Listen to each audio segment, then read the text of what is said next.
Sin duda con la mayoría de ustedes hemos trabajado ya hace tiempo y venimos trabajando hace tiempo porque nos han acompañado desde que comenzamos, desde que iniciamos la puesta en marcha de la universidad. Y eso sin duda hay que agradecerlo.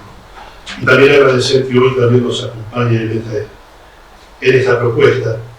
Es grato que tengamos justamente este encuentro para poder compartir este momento de aprendizaje, este momento de inquietudes, este momento de pensar juntos, este momento sin duda de escucha y de intercambio. También quiero agradecer especialmente, antes de eso,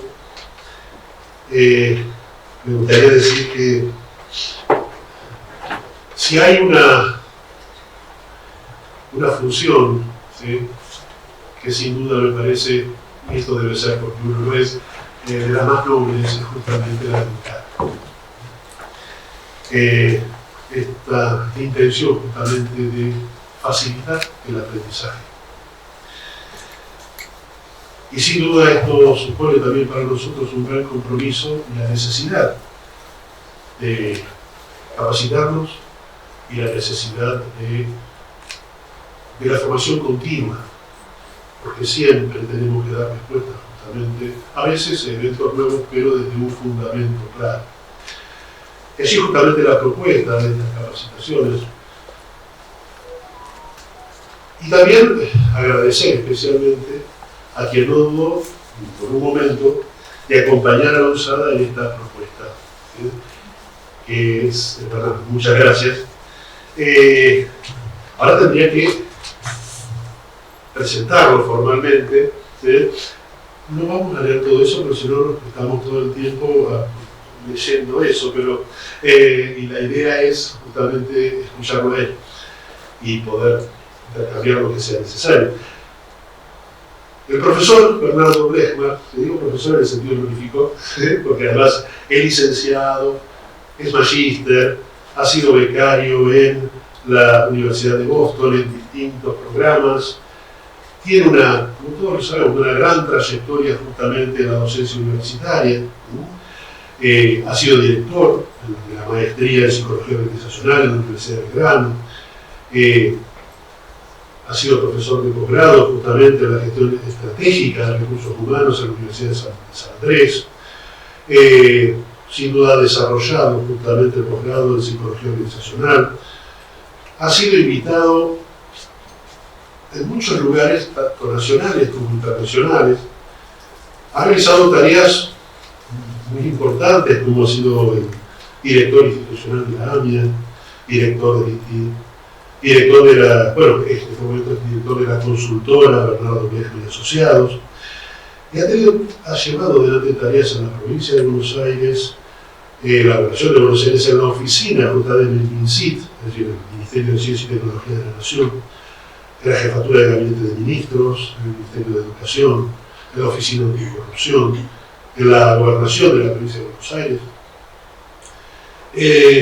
Sin duda, una extensa trayectoria, y no quiero dejar de marcar, ¿sí?, la cantidad de publicaciones, que muchas de ellas ya las hemos leído seguramente como docentes, y algunas se han leído como bibliografía de nuestra licenciatura en gestión educativa, como por ejemplo el lado subjetivo de la gestión, gestionar es hacer que las cosas sucedan, esta creo que es la gestión escolar, dónde está la escuela, y por supuesto una cantidad de artículos que ha escrito en distintas revistas como Novedades Educativas, como Tercer Sector, Definición de Recursos Humanos, y no solamente a nivel nacional, sino también a nivel internacional. Por eso yo no quiero agotarlo justamente con eso. Ustedes ya conocen, ¿sí?, la trayectoria del profesor Bernardo Blechman, así que agradeciéndoles a todos la presencia, ¿sí?, y agradeciendo especialmente a Bernardo, que agradecemos especialmente que esté con nosotros y que, bueno, nos ayudes a pensar y a reflexionar en esas 10 palabras para decir. Muchas gracias. Muchas gracias.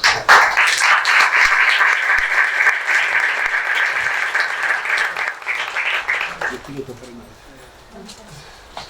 Bueno, ¿se escucha bien? ¿Quiero así?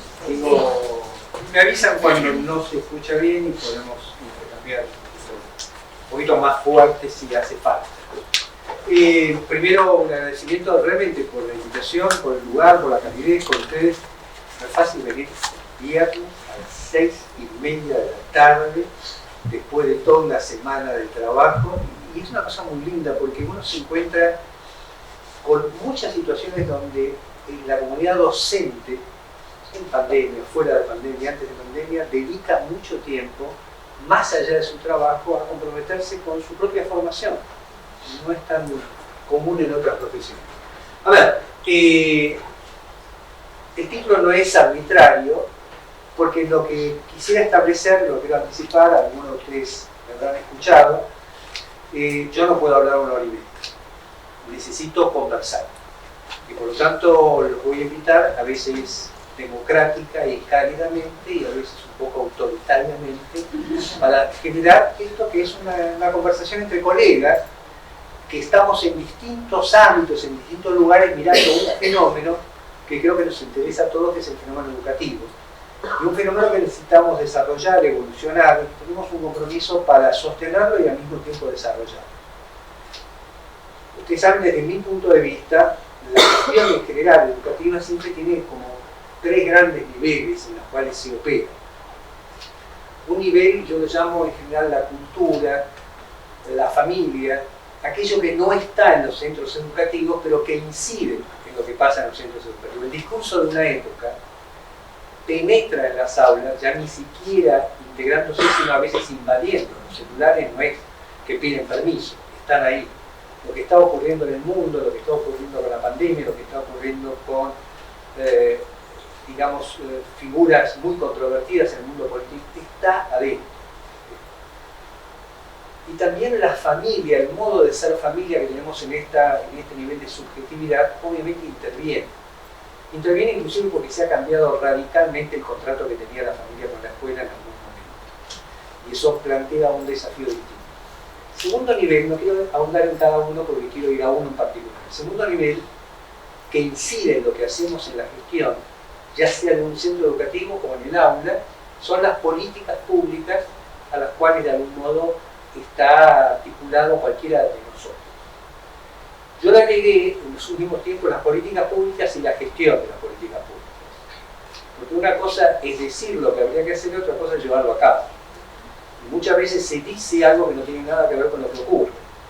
Entonces, la política pública, que significa aquellos mandatos que de algún modo genera un gobierno para que de algún modo tenga, digamos, un recurso para generar una política educativa, se completa con el tipo de gestión que a veces favorece y a veces deteriora, bloquea o impide. Y todos sabemos que en algunos casos la posibilidad de hacer algo distinto en el sector público es transgrediendo la política pública. Es decir, encontrando los intersticios por donde podemos jugarle a lo que no vale la pena hacer. Dicho de otra manera, si uno seguiría la política pública al pie de la letra, probablemente sería bueno no hacer demasiado. Hay una frase que dice: cuando alguien solo hace lo que tiene que hacer, no hace lo que tiene que hacer. No sé si es claro. Y a veces tenemos que jugarle a ese nivel. El tercer nivel, que es el que yo quiero hoy en particular focalizar, es lo que ocurre en un centro educativo, que es nuestro metro cuadrado de incidencia. Con la cultura podemos incidir con menor capacidad de decisión, lo que pasa en el mundo, digamos. El problema que tenemos en Ucrania nos afecta y tenemos muy poca posibilidad de hacer algo ahí.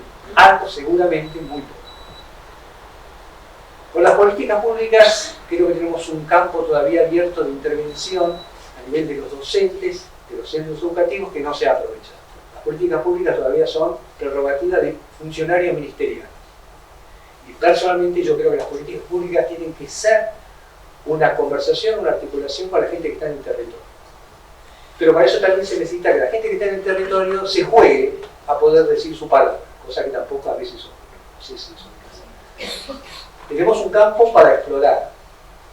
si bien creo que gobiernos tienen la responsabilidad de decidir esa política pública, para eso han sido elegidos, la forma, el proceso a que lleva una política pública debería incorporar mucho más la voz de la gente que está en el territorio. Para eso se necesita, digamos, las dos cosas. Que los gobiernos abran el espacio y que nosotros como educadores queramos ocupar ese espacio. Esa es la danza que todavía nos falta. Y después está lo que hacemos en nuestro centro educativo, en nuestro método. Yo le doy muchísima importancia. Por una cuestión casi, yo diría, de sentido común, si quieren. Y es que con la misma cultura, con lo mismo que ocurre, con el mismo modelo, a veces de familia, de lugar, con las mismas políticas públicas, ocurren cosas distintas en una y otra escuela, o en uno y otro centro educativo, y la diferencia no está ni en la política pública, no está en la cultura, está en lo que hacemos nosotros. Entonces, ese es un lugar que sería nuestro metro cuadrado de incidencia. Y yo trato de aprovecharlo al máximo. Ahí es lo que podemos hacer. ¿Hagamos unos slides? Sí. Ahora, cuando hablamos de hacer, y yo por lo menos planteo la gestión como ese puente que une la idea con el acto. La idea puede ser la teoría pedagógica, puede ser la política pública, puede ser la orientación, puede ser inclusive la ideología, pero después hay que llevarla a cabo. Y por eso suelo decir que la gestión no es ni de izquierda ni de derecha. Porque para la izquierda, para la derecha, para el centro y para cualquier lado hace falta que haya una coincidencia entre lo que pienso, lo que quiero hacer y lo que voy a hacer. Allí donde la pedagogía define un qué, la gestión define un cómo. Y entender esta distinción para mí es clave por entender también que los cómo son mucho más desprolijos que los qué. Quiero decir con esto, el qué puede estar brillantemente establecido, inclusive en una presentación como la que voy a hacer. No es que sea así, podría ser así. O en un libro, que está todo y dice, qué bien, qué claro, por ahí. Cuando voy a la escuela me encuentro con que la escuela no es exactamente igual que el libro, felizmente. Imagínense lo que sería de aburrido. La gestión se confronta con lo real, con aquello que siempre tiene un nivel de singularidad.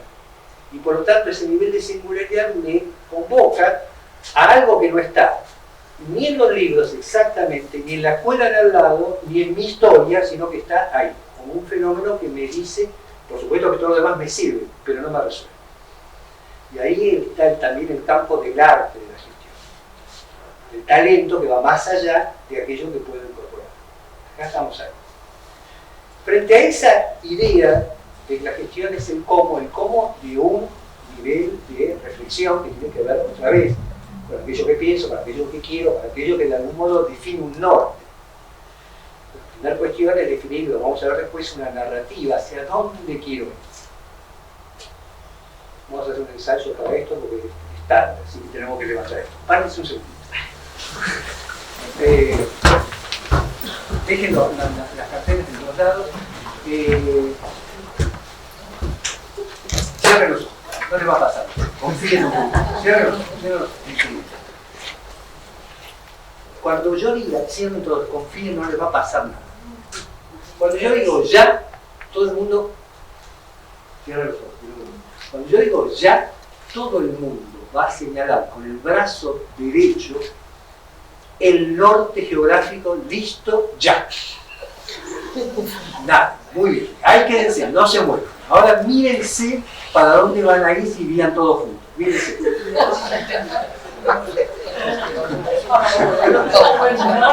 Bueno, para que la pena tener una brújula, yo no lo voy a compilar a nadie, pero se dan cuenta que cada uno tiene un norte que piensa que puede ser. Hay un norte, en este caso es fácil. Pero parecería ser. Vos pueden sentar. Si no nos ponemos de acuerdo para dónde vamos, muchas veces en los proyectos pasa bien. Es decir, cada uno cree que el norte está para donde uno cree que está. Entonces, lo primero, lo vamos a recuperar después, es la narrativa de para dónde vamos. ¿Cuál es la imagen que tenemos para dónde? ¿Qué queremos lograr con esto? ¿Qué queremos lograr? ¿Y qué queremos lograr compartido con un colectivo?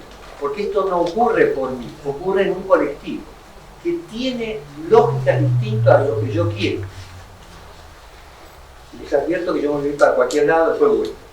Pero una de las cosas de un colectivo que habría que considerar, que acá me atrevo a decir que en la cultura argentina nos cuesta, Edgar Morin, el hombre que pensó el tema de la complejidad, decía en alguno de sus escritos: en grupo, en equipo, en colectivo, somos más, ninguna novedad, uno puede hacer con otro lo que no hace solo, pero somos menos. ¿Cómo? ¿Somos más? ¿Somos menos? Porque si vos estás en un colectivo, por un lado podés hacer con otro lo que no podés hacer solo, pero tenés que restringir tu nivel de discrecionalidad, libertad individual, para sumarte a un colectivo por el cual vas a tener que negociar y aceptar que no todo va a ir como nos cuesta eso, ¿no? La primera parte está fenómeno, la segunda nos cuesta. Cualquier parecido con la situación matrimonial o de pareja, mera coincidencia. Frente a esto, seguimos un poquitito de hilo, hubo un autor hace muchos años, vamos a ir bajando, un autor hace muchos años, MacGregor se llamaba, estudiando el tema de las organizaciones, decía, eso lo va a retomar uno de los autores más importantes de Estados Unidos, que se llama Carl Rogers, el hombre que trabajó el tema de lo no directivo en términos docentes, un librito hermoso sobre la educación y sobre los directores. MacGregor decía, muy sencillamente, como hacen los americanos, que siempre tienen A, B, C, D, decía que en general hay dos creencias básicas culturales con la gente que trabaja. A una la llamó X y a otra la llamó Y. La X supone, y es una creencia, creencia es el nivel más profundo de la cultura. Es aquello que de algún modo va más allá hasta de lo racional. Creemos en eso. Es decir, la gente que tiene esa lógica o esa creencia cultural cree que la gente, si no la controlas, no trabaja, para decirlo sencillo. Entonces el control se establece como modelo organizacional. La gente que piensa y cree en mí, dice, en algún lugar sostiene que la gente per se quiere participar y asumir responsabilidades. Y lo que hay que hacer es generar la condición para que eso ocurra. Entonces está. Es más, él dice, ojo, no es que uno es bueno o es malo, cada uno hará su juicio. Hay organizaciones que han atravesado la historia con el modelo X, la Iglesia y el Ejército, por ejemplo. Y hay otras, inclusive hasta empresas. McDonald's se puede... McDonald's no es que está auspiciando este... Pero funciona así. O sea, lo tenés todo prescrito, es así, está todo controlado, tenés check-in, y ahí sonreí ahora, no sonrías más. Y funciona. Hay otras que funcionan con ese modelo. Dice, lo peor de todas maneras no es X o Y. Por supuesto, él sostiene la Y, y creo que casi todos nosotros pensamos en eso, quiero bajar después a eso. Lo más difícil es que vos digas Y, pero operes en X. Eso es lo que en teoría de psicología sistémica se llama doble B. Sería como algo así como acercarte, ¿no? Acercarte. ¿Cómo te acercas? Claro, y ojo, porque nosotros tenemos mucho de que nadie va a decir en estos momentos, eso debería empezar a tener una expresión que a mí me encanta, decía acuerdos bobos. Decía acuerdos bobos, ¿alguien está en contra de la participación? No. ¿Quién va a decir no, estoy en contra? Otra cosa es que genere participación y te banque que alguien que no está en nosotros te venga a decir lo que tiene que hacer. Entonces, es como si me dijera, ¿alguien está contra la democracia? No, ahora hay que ver si efectivamente operamos democráticamente. ¿Seguimos? Entonces vos tenés control y confianza. Y la confianza no es algo que baja. Tal vez la persona que mejor trabajó este tema, desde mi punto de vista, se llama Niklas Luhmann. Niklas Luhmann, teórico alemán, un librito muy chiquito que se llama La confianza. Y para mí tiene tal vez la definición de confianza más potente que yo he escuchado. Que es, él dice, la confianza es el mayor reductor de la complejidad que conocemos. uno podría con el tema de Morín cuestionar el tema si se puede reducir la complejidad, pero la idea es interesante. Porque si yo tengo confianza en lo que hace tu nombre, ¿Mío? ¿sí? Diana. Si yo tengo confianza en lo que hace Diana en la escuela, yo puedo ocuparme lo mío porque sé que Diana está haciendo eso. Pero si yo no tengo confianza en Diana, a ver, Diana, ¿lo hiciste? ¿Estás segura? A ver, ¿me dejás dar? Entonces, te imaginas que tengo el doble de laburo porque estoy haciéndolo bien, pero tengo que mirar esto. Hace un tiempo yo tenía un ejemplo que ahora se me cayó. Todos nosotros en la Argentina tenemos un peso de más, cosa que realmente no ocurre, y lo guardamos porque queremos preservar para nuestra vejez. Cuando yo iba alguna vez a Europa o en otro lado, decían, ¿ustedes ahorran? No saben lo que es ahorro, porque todos deben todo, pero porque creen que el sistema, están confiados en que el sistema los va a sostener cuando ya no trabajen. Nosotros no. Entonces, cuando no confías en el sistema, tratás de hacer más para hacer algo que no está haciendo el sistema con nosotros. Sí. Ese es el tema de la confianza. Por eso es un reductor de la complejidad. Un reductor de la complejidad es porque yo ahora estoy jugando en un seminario y les digo, por ejemplo, ¿cómo va a ser la Argentina de diciembre del 2022? Esa risita que escucho acá es loco. Estás hablando de 3 meses, 4 meses y nadie se atrevería a decir cómo vamos a estar en diciembre del 2022. O sea, es un tema también, dice Luhmann, de futuro. En la confianza hay una perspectiva de futuro que me permite operar hoy pensando en algo de lo que puede ocurrir mañana. No es seguro, pero tengo una cierta lógica de eso. Y eso lo tuvimos. Digo, en algún momento en la Argentina, yo tengo 25 años, en algún momento cuando uno estaba en la primaria, más o menos la cosa tenía una perspectiva de cómo se armaba la cosa. Inclusive hasta profesionalmente. Uno sabía que si ingresaba en la universidad, tenía una altísima posibilidad de vivir de eso. Era una garantía que se ha roto. No hay garantía.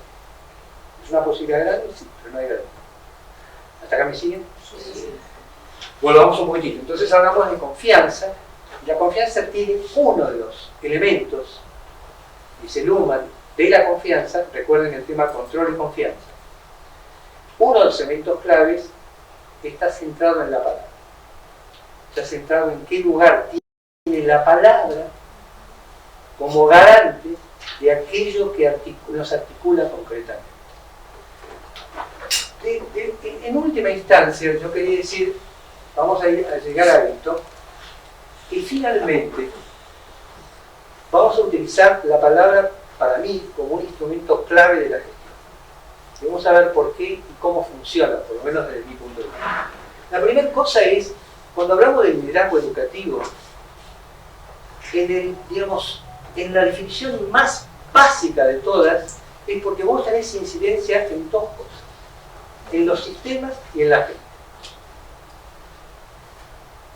Todo aquel que conduce tiene estas dos cosas por hacer, por incidir, por co-construir con el colectivo.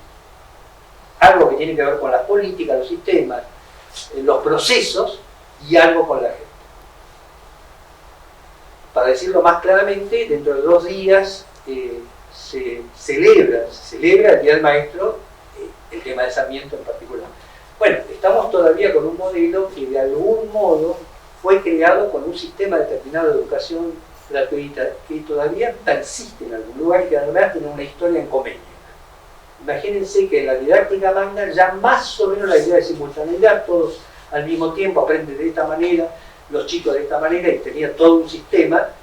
Imagínense el nivel de liderazgo educativo para que bajo ese sistema todavía en gran parte todavía manejamos el mismo modelo. El sistema que dice, bueno, las inversiones, todo ese tipo de cosas inciden en lo que vamos a hacer en el liderazgo educativo. Y la otra cosa es el liderazgo que incide en la gente. Las dos cosas.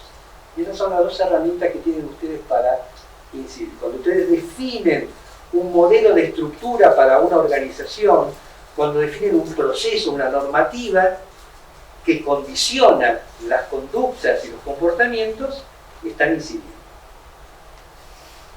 Cuando de algún modo inspiramos o no, o desarrollamos esa empatía con la gente, también estamos incidiendo.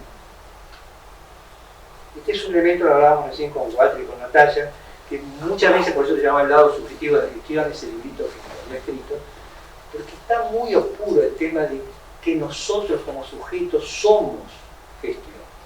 Así como el maestro no da contenidos, es contenido.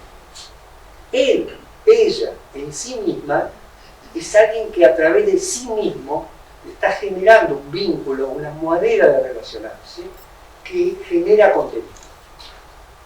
Y ese es un aspecto que no hemos trabajado, a mi modo de ver, lo suficiente. Por eso ya sabemos hoy que el mismo cargo con dos personas distintas tiene una incidencia totalmente distinta en los modelos. Siempre sí, pero hoy mucho más, muchísimo más.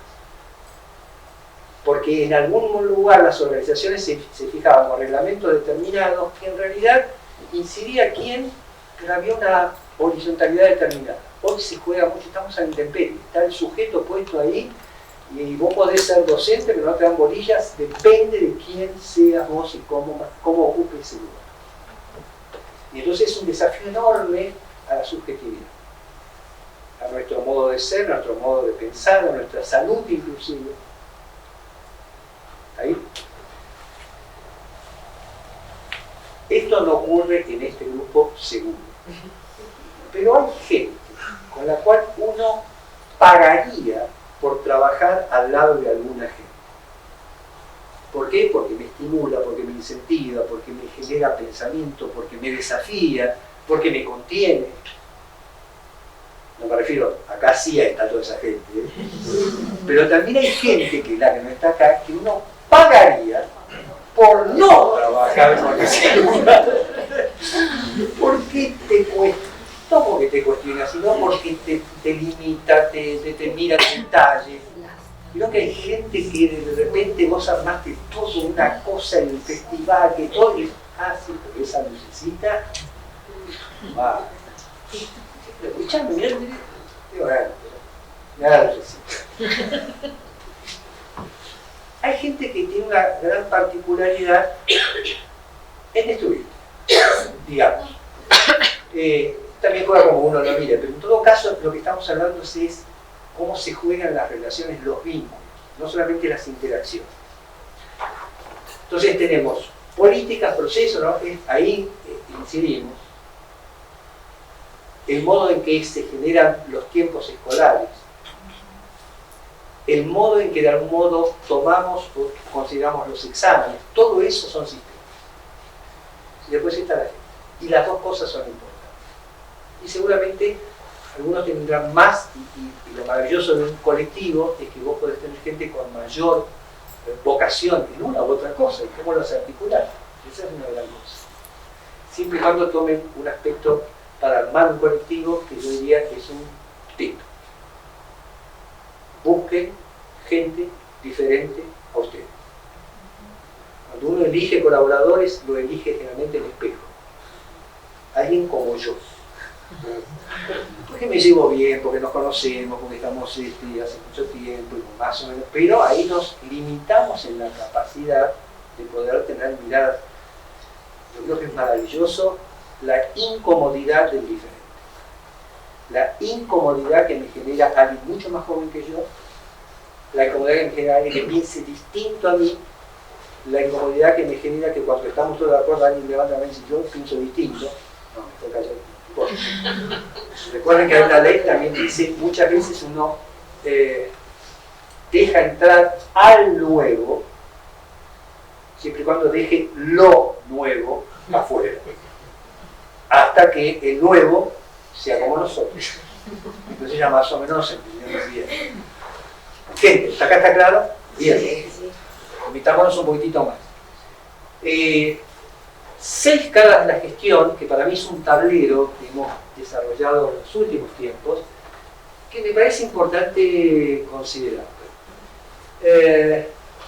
Este tablero tiene 6 caras, 2 movimientos que se llaman respuesta y oferta. La respuesta tiene que ver con cómo afrontamos algo que no hemos decidido que ocurra.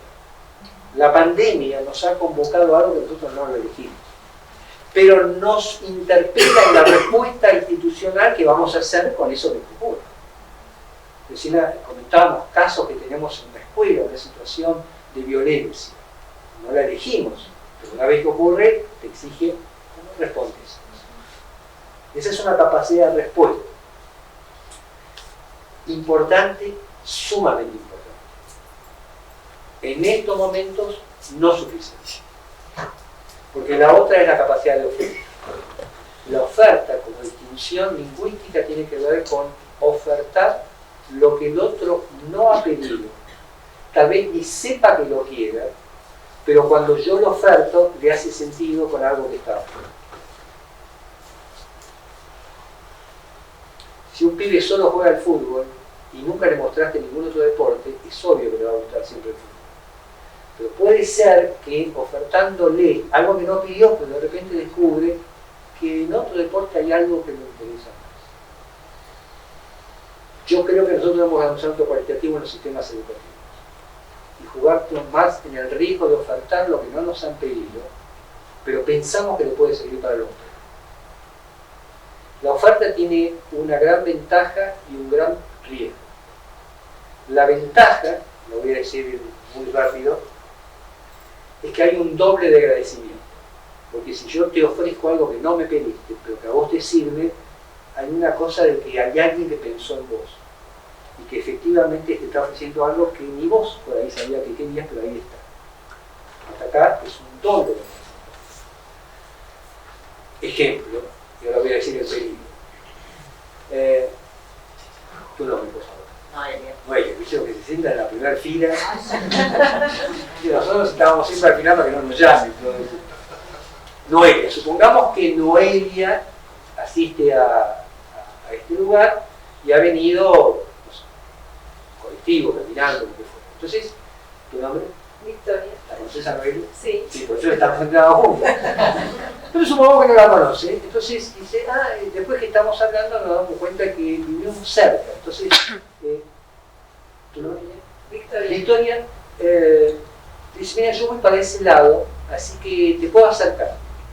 Y yo, qué malo, la verdad que eso es una oferta. Una oferta, porque ya nos pidió que lo acerque. Pero Victoria le ofrece que sí. ¿Está acá claro? Ella está contentísima. Además, no le pidió, le ofrece, está fenómeno. Ese es el doble agradecimiento. Pero resulta que cuando termina este seminario o este encuentro, están saliendo y ella se pone el saco, que yo dice Victoria, y alguien dice, no, se fue. ¿Cómo que se fue? La vez que la tenía que llevar. ¿Cómo que se fue? Imagínate que entonces la oferta tiene el peligro de no cumplir. Y el peligro de no cumplir genera el doble de reacción, de indignación, enojo que tenemos. Nosotros hacemos ofertas muchas veces sin la capacidad de sostenerla y satisfacerla. O satisfacerla.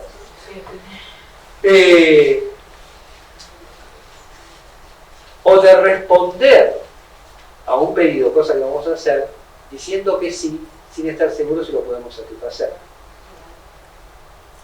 Eso, por supuesto, cuidado de vínculo que me complica en la interacción. No digo que se enoje, digo que sí, pero la verdad que no quiero. Como cuando te piden un libro. Sí, cómo no. Mañana te lo llevo. Ojalá se olvide. Pero no se olvida. ¿Hasta acá me siguen? Pero vos tenés un nivel de respuesta a las situaciones que te vienen, padre, ministerio, pandemia, todo lo que se te ocurra, y un nivel de oferta que siempre está vinculado a eso que dijimos, el norte a donde yo quiero llegar. Adelanto. Si no tenés claro el norte, vas a terminar el día recontra agotado sin haber avanzado un minuto. Basta que un director se siente en un escritorio para que le caigan todos los problemas del día. No hace falta que piense. Vos te sentás y te vienen todo, y terminaste el día y la hora de presentar y te vienen todo, pero no sabes para dónde vas. No sé si es claro. Entonces, si vos no tenés claro algunas líneas para dónde querés ir, no elegís agenda. La agenda te la arma las circunstancias. Y si te arman las circunstancias de la agenda, simplemente estás dependiendo de que tu día se complete con lo que los demás están haciendo. Y ahí hay una pérdida de energía impresionante. Después, si les interesa, tengo algunas sugerencias absurdas, pero bueno, no importa. Pero hasta acá más o menos es claro. Ojo, porque después viene el examen. 12 pasos. Hablábamos también con Walter hace un ratito. Yo estoy gestionando en 360 grados. Gestiono para abajo, entre comillas, con mi equipo, los alumnos. Gestiono con pares. Y gestiono para arriba. Para arriba no decido, pero puedo influir.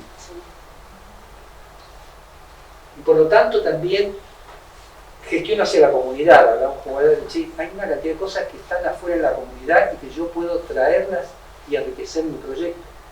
En la escuela número 11 de la provincia de Buenos Aires estaba el maestro Iglesias, Luis Iglesias, un ícono de la educación.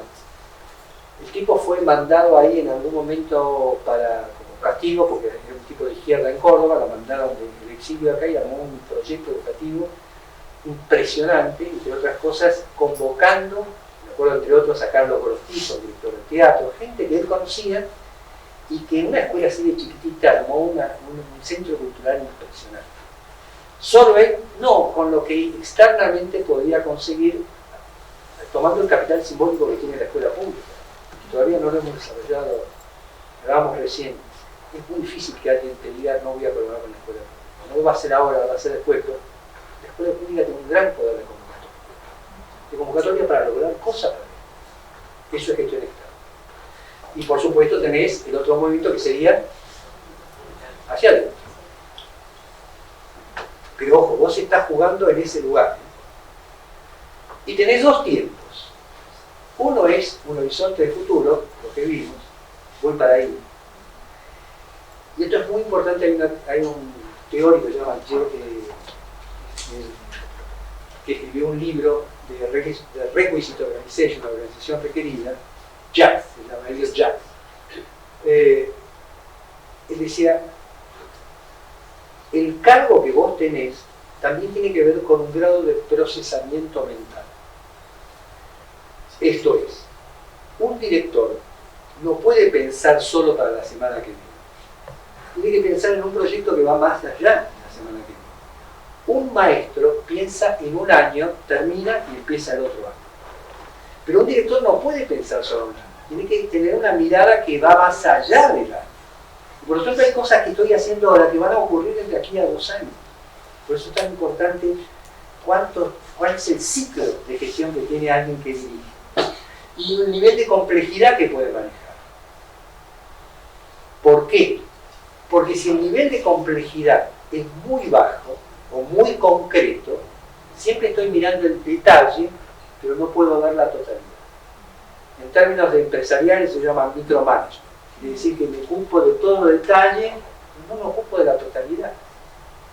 Y es un problema enorme, porque si yo tengo un director que tiene una mirada muy poco compleja de la totalidad, todo se achica al nivel de la mirada que tiene.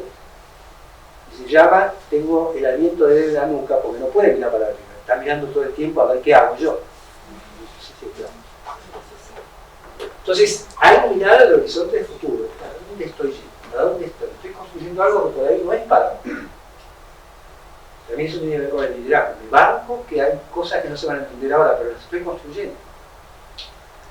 Y por supuesto, si no me ocupo de mañana, tampoco del futuro.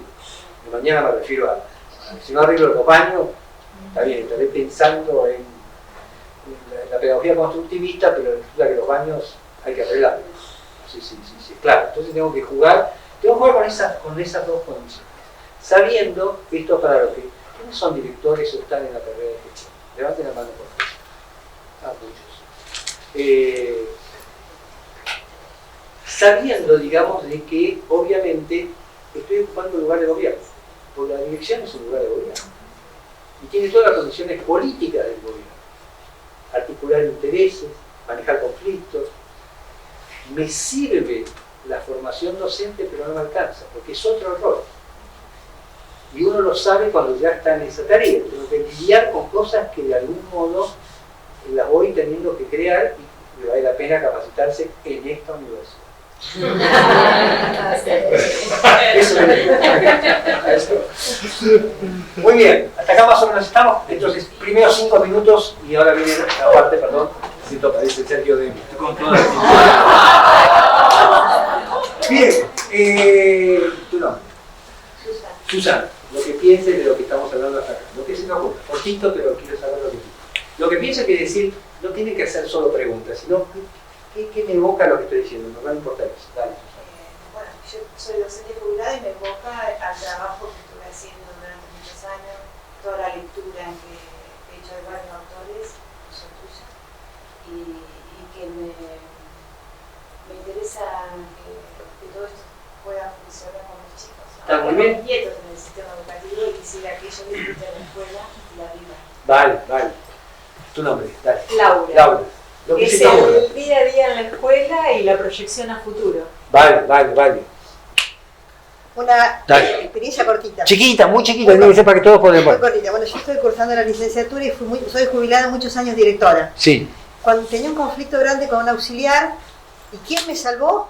Bernardo Blechman. Ah, bueno. Eso estaba preparado. Sí, ¿por qué? Porque al rendir tuve que leer los libros y había un conflicto, entonces no hablaba yo, sino hablaba la Claro. vicedirectora o hablaba la secretaria. Delegar. Ir al lugar, muy importante, entonces la reunión era en la dirección donde yo ejercía, no en el pasillo. Todo lo que Bueno. decían los libros y salió bien. Bueno, me alegro. Si no, no lo digo. Dale, nombre. Maricel. Dale, Maricel. Bueno, hoy estoy como consejera escolar, pero fui directora hasta diciembre y rescato esto de la confianza y de los vínculos como parte de la gestión y es muy importante. Vale. Recordad, en mi opinión, los vínculos tienen que ver con las relaciones entre personas, sujetos. Las interacciones tienen que ver con lo que hacemos, pero lo que hacemos va a estar muy calificado por el vínculo. De hecho, cuando uno se lleva bien con alguien, la cosa fluye. Y cuando no, la cosa es más difícil. Tu nombre. Sonia. Sonia. No, me fueron dos cosas, ¿no? Lo difícil de armar equipos, Sí, muy de bien. armar Muy equipos bien. y esto de... Es difícil y además, a nivel de la escuela pública, uno no se imagina. Exactamente. O sea, tenés que articularte con alguien que de algún modo se te viene dado. Exactamente. Tema que otra vez no lo vemos por natural. Yo no digo que hay que hacer una cosa o la otra, pero hay cosas que tenemos que volver a poner en la mesa. Sí. También el director. Yo digo, ¿se puede hacer otra cosa? No lo sé. Pero como lo tomamos como natural y todo ya no se puede mover. Es así. No sé. Y otra cosa que me quedé pensando es esto de que la agenda la manejen los agentes. Sí. Todo el tiempo. Claro. Tu nombre, por favor. Pablo, dale. No soy docente. No solo El único no docente. Pero soy acompañante pública y soy acompañante. Sí. Muy bien. Sí, No, creo que tiene mucho que ver. Sí, detrás con la comunidad, claro. con la Escucha docencia. todos los días. Bueno, me sentía muy identificada con esto que decía de formar equipo. En mi caso soy secretaria y tuve una directora de muchos años en la escuela. El año pasado, este año se jubiló, y tuve otra directora y esto de establecer vínculos. También uno se tiene que readaptar. O sea, tenía un vínculo por ahí con la directora que se jubiló. Hoy tener que adaptar tanto la directora entrante de la escuela como uno ya personal de la institución. Es muy interesante, sabéis que yo trabajé varias experiencias con un director técnico que falleció, realmente un tipo para mí muy sabio que era Roberto Perfino. Entonces él decía que cuando él tomaba un equipo de fútbol, primero, uno aprende de muchas zonas, no solamente del campo educativo. Vale la pena tomar metáforas de muchos lugares y después singularizarlo en lo que es. Entonces él decía, cuando vos tomás un equipo, tiene que ocurrir dos cosas, según él. Muchas veces el director se adapta al equipo que ya está. No sirve. ¿Y por qué no sirve? Porque vos venís a hacer una diferencia, no a hacer una más. O al revés, que muchas veces lo que ocurre es que todos se adapten, ahora que soy director, a mí. Tampoco. Porque acá hay la cultura, hay la historia, hay género. ¿Qué tenemos que hacer? Hay un movimiento que tenés que hacer para adaptarte a tu director, y tu director tiene que ser un movimiento, ¿sabes? Y ese es el juego que quisiera él. Y es bastante interesante en eso. Y la confianza es importantísima. Y la confianza que no se regala, porque la confianza tiene que ver con la historia. Porque vos tenés confianza en tal o cual cosa según tu historia, con esa situación, con ese país o con esa persona. La confianza viene de la historia, se aplica en el presente y tiene consecuencias futuras. Como nosotros tenemos una historia de no mucha credibilidad, hoy tenemos un problema que a su vez genera futuro. Vale, muy bien, sigamos. Lo llamo Narda, no tiene nada que ver con Bernardo, pero Narda. Para que veamos un poco el continuum que para mí tiene la gestión. Una es, y ahora sintetizamos esto y después vamos a volver a la palabra de narrativa. Narrativa quiere decir esto del norte. ¿Hacia dónde vamos? ¿Cuál es el proyecto? Y es una historia. Hay un hombre que se llama Gardner, todos ustedes lo conocen, probablemente las inteligencias múltiples, que tiene un libro sobre el liderazgo, y una cosa que dice es que el liderazgo se basa en una historia que se cuenta. Es una historia, como una historia política. El liderazgo de un político que te cuenta una historia. En esa historia que te cuenta dice, las cosas que yo veo son así, vienen así, tenemos que ir para este lado, nuestros adversarios están acá, vamos a tener que hacer esto. Es una historia. Si vos te sumás a esa historia, es porque esa historia para vos es creíble. Pero hay una historia que se cuenta. La ideología es una historia, que te dicen así es como pensamos, sea de un lugar o de otro, no hablo del partido. El proyecto pedagógico es una historia. Tenemos estos pibes, queremos lograr estas cosas, vamos a tener estas dificultades. Hay que armar una historia. No es solamente los objetivos son estos, vamos para acá, no, es una historia. Nosotros pensamos en imágenes, en historia. De ahí viene el psicodrama, de ahí viene nuestra... Harari plantea esto, el tema de que somos capaces de contarnos historias, como por ejemplo contarnos la historia del fútbol, y que 40 millones de tipos vean a 22 millonarios que están jugando y estemos desesperados por ver cómo entra una pelotita en un arco, una cosa ridícula, pero es una historia que le creemos. Y por eso nos emociona, qué sé yo. Y vos decís, viene alguien que nunca vio fútbol y ve eso y dice, 20 millones, es inexplicable, ¿no? Narrativa. Entonces, alguna vez vamos a hablar de cómo se construye una narrativa. Pero la primera narrativa. La narrativa genera algo que se llama apreciación, no diagnóstico. Diagnóstico es una palabra muy médica que tiene que ver con una fotografía de qué le pasa. Una apreciación, en cambio, es qué es lo que yo leo, que no es lo que pasa. No sé si es claro. Pero tengo una apreciación de la realidad, que digo, dentro de esta escuela, dentro de este lugar, y he recabado información, he conversado, he visto, hemos hablado, y tenemos una apreciación de lo que podemos llamar en qué estado está esta situación. A esa apreciación vienen reflexiones, pensamientos y emociones, que de algún modo generan decisiones que terminan en actos. Ese es el continuum de la gestión. Nos paramos en cualquiera de estos lugares, y cualquiera de estos lugares podemos profundizarlo, pero en realidad tenemos esa, por eso lo llamamos nada. Porque tienes narrativa, tienes una apreciación de eso, que genera reflexiones colectivas. No, está también la emoción. No es que solamente es una tarea intelectual. Yo los escuchaba, discúlpeme, pero yo lo escuchaba a Natalia Walter hablar con pasión del proyecto educativo. No es solamente pensamos que tenemos que hacer una universidad, la sentimos. Le ponemos algo que tiene que ver con la emocionalidad. Descartes nos ha entregado maravillosamente el lugar del yo, del sujeto, en el pensamiento filosófico. Pero nos embretó en un tema de la razón como si fuera la única verdad establecida. Entonces tenemos que saber que tenemos que jugarle con esa situación. Y nos juega la emoción. Es más, yo creo que uno de los principales temas de política pública es cómo lograr no desgastar la pasión a lo largo de la carrera docente. Claro, porque por un lado tenemos que laburar nosotros, pero por otro lado, ¿cómo nos cuidan para que nos cuidan? A mí ya no. Pero digo, ¿cómo cuidamos que haya eso que no sea el desgaste? Es una tarea de altísimo riesgo psicológico, de altísimo, y en estos momentos más, no porque, sino porque el nivel de complejidad, lo que tenemos que jugar, es muy diferente a las capacidades que tenemos para jugar. Y por lo tanto la pregunta es cómo puede ser que alguien después de 15 años no esté en burnout total, no quiera ver un pibe ni en la sopa. y no estés luchando por tener un concurso que lo lleve al escritorio y no pibes.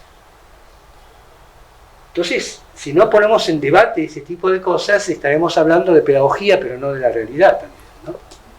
No sé si más o menos estamos ahí. Ahora, todo esto ocurre, y ahora acá vamos a esto, a través de la palabra, porque es finalmente lo que tenemos como posibilidad. Esto ha surgido de muchas entrevistas que me dicen, ¿y qué haces todo el día? Bueno, yo tenía a mi hijo cuando mi hijo era chiquito, y entonces le preguntaban en la escuela, ¿qué hace tu papá? Y dice, ¿de qué trabaja? De reuniones. Y sí, ¿cómo es la reunión? Y sí, porque cuando le pregunto a dónde va, a una reunión. ¿De dónde venir a una reunión? ¿De qué trabaja? ¿De reuniones? Y es verdad, porque en realidad, ¿qué haces todo el día? Te encontrás con alguien, tenés una reunión con el otro, le hablas a este, le pedís algo a aquel. Tenés un instrumento que se llama la palabra, y la palabra tramada en conversación. Acá abro un paréntesis, y es si hemos desarrollado la posibilidad de la palabra y de la conversación como una habilidad que vale la pena trabajar y no solamente como ámbito natural. Porque no todos tenemos la misma capacidad de escuchar.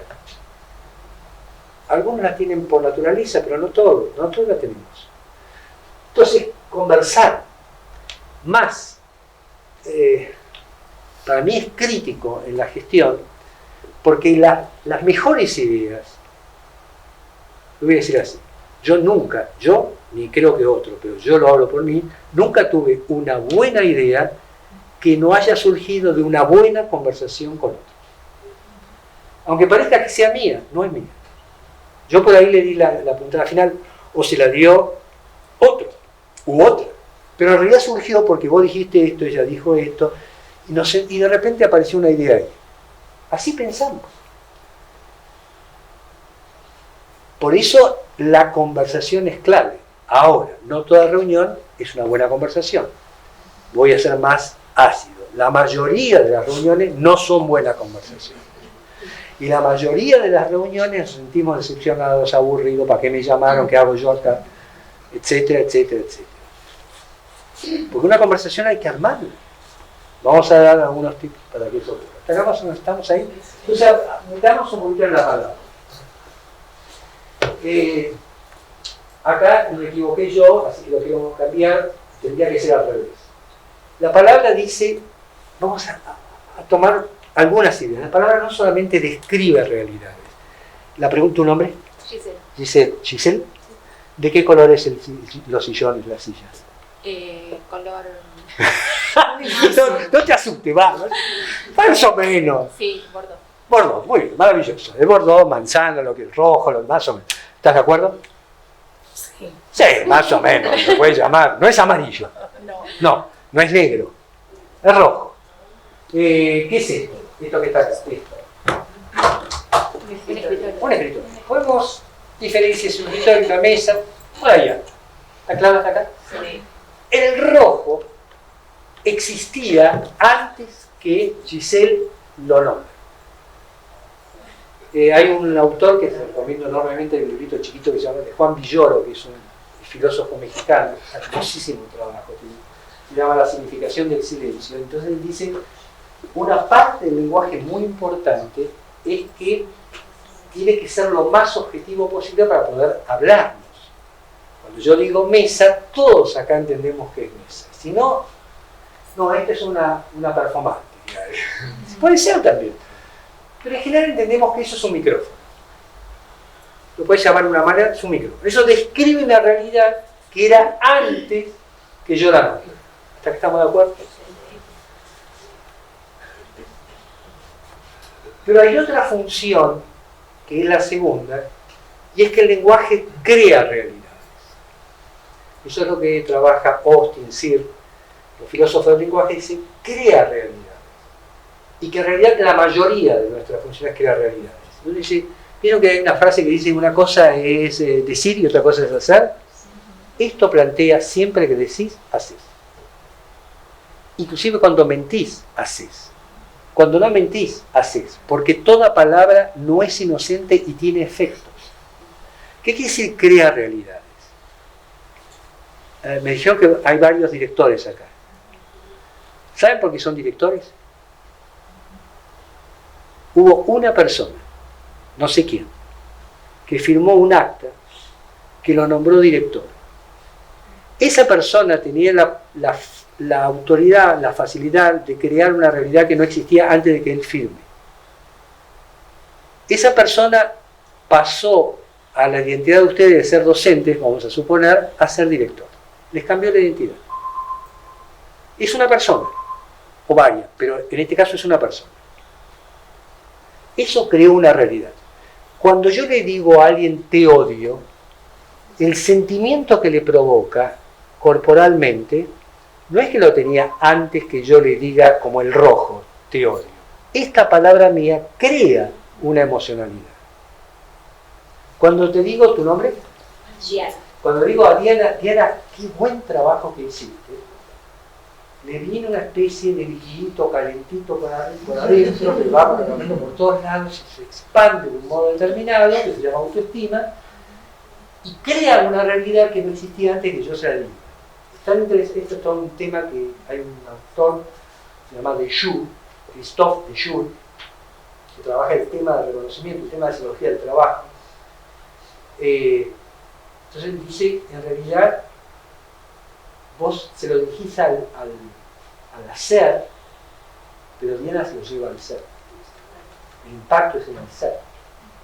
Del mismo modo que si alguien que vos, Diana, respetás, alguien que te genera respeto de fuera, te dice, qué mal que lo hiciste.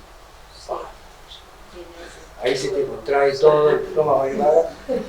O sea que la palabra, fíjense esto, hiere o sana. Vale tanto para los adultos como para los niños. Sí. Obviamente. Y eso tiene que ver con la responsabilidad que tiene de asumir el poder que tiene el micrófono. Ni hablar del poder que tiene la palabra de nuestro padre, de nuestra madre. Así esté novelítico, la reina acaba de morir. Imagínense para acá. Antes de morir la señora había dicho, bueno, vas a ser rey hasta que yo me muera. Salió un meme que dice, un hombre de 73 años todavía puede tener un nuevo trabajo. Tiene un poder que es enorme. Ahora, ¿quién le da ese poder? La persona que lo recibe, no el que lo da. Vos le das el poder. Por eso digo, si vos no lo respetás al que te dice que mal que lo hiciste, Diana,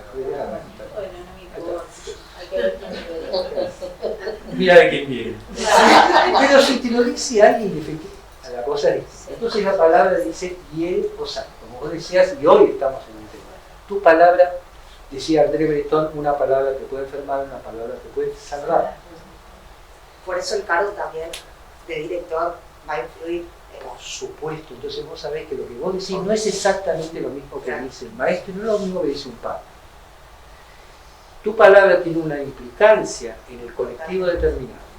Eso no quiere decir que tengas miedo para hablar, sino saber de que Hay que cuidarlo. Perdón, ¿puedo sí, claro. decir algo? Bernardo Breckman habla del valor de la palabra llena y la palabra vacía.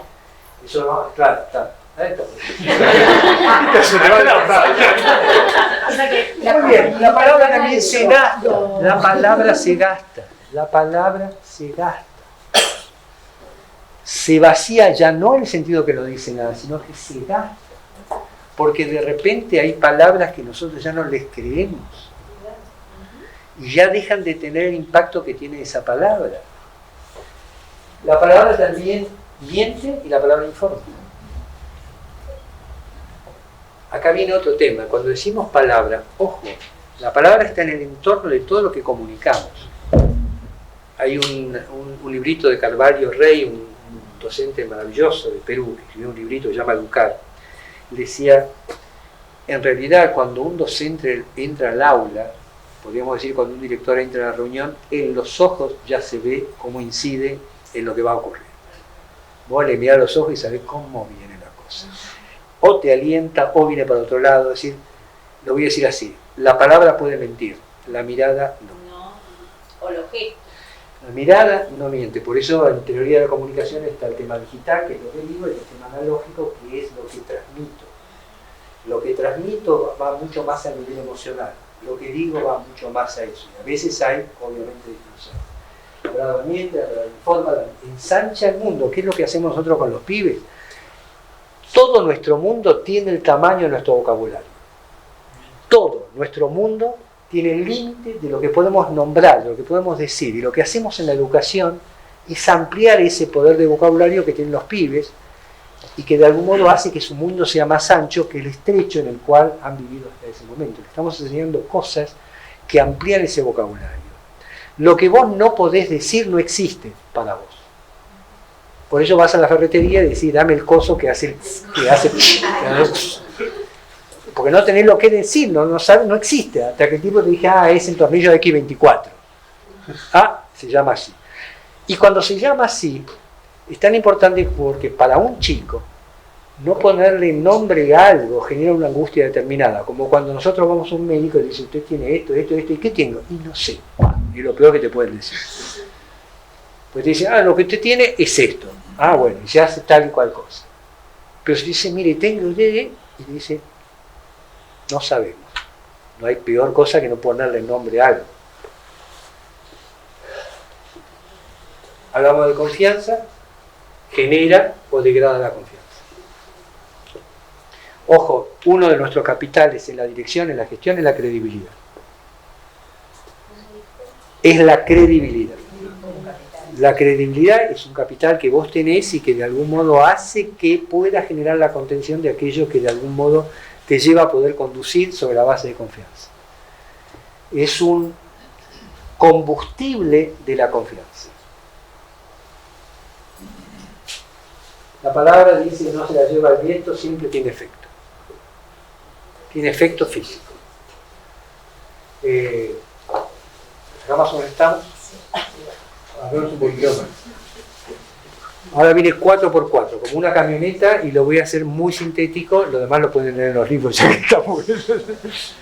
4 Arte del lenguaje. Esto es, a mí me ha resultado muy útil en lo concreto. Una cosa, hay actos del lenguaje. ¿Qué son actos del lenguaje? Es el modelo performativo que tiene el lenguaje, y que es la idea de que, dado que el lenguaje genera situaciones, hay actos, por eso se llaman actos del lenguaje, que están en todos los idiomas y que generan lo que uno podría llamar las interacciones. Interacciones quiere decir cómo nos articulamos en lo que tenemos que hacer en conjunto. Uno es el pedido. Uno dice, claro, el pedido. Bueno, ¿tu nombre? Dayana. Dayana, pedime. ¿Me lo das, por favor? ¿Es un pedido o no? Dame eso, por favor. Eso es una orden. No es un pedido. Después me lo vas a tirar por la cabeza, pero tranquilo, no se pongan nerviosos, todavía está. ¿Me lo podés pedir?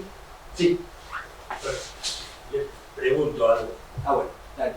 Porque me voy a tener que ir pronto, pero no quiero perderme. ¿Qué me dice usted? ¿Qué piensa de las palabras y las cosas de Foucault? Bueno, sí, es mucho eso. Hacemos si es un texto ineludible. Obviamente. Pero este es un enfoque que no tiene que ver, tiene toda una mirada que es clara, que tiene que ver con hacer las cosas. Pero, claro, esa es su respuesta. Quiero seguir, no me quiero perder de este tema. Hablamos contigo, ¿me veis? ¿Qué tal, Bernardo? ¿Me Muy bien. podrías dar Sí que podría. remoto? Claro que podría. ¿Vos preguntás si podría? Sí. Sí, podría. ¿Podría? Sí. Sí, es una pregunta. Sí, podría. Lo necesito, ¿verdad? Lo necesitas, yo lo entiendo, pero no me lo pediste. ¿Querría? Sí querría, pero no me lo pediste. ¿Me das? Dámelo. Eso es una orden. Es interesante, yo lo pongo solamente para Juan no lo vea, porque esto es muy peligroso. No, Yo te tengo pido la el gente control. Te pido el control. Sí, el año que viene. No, pero elegiste cuándo. Te pido el control ahora, por favor. Pero porque hice el curso anterior. A ver, Hice el curso. a ver. No vale, me habla. Nos cuesta pedir, primero. Hay todo un tema que yo hice, digo, los lenguajes que es importante saber.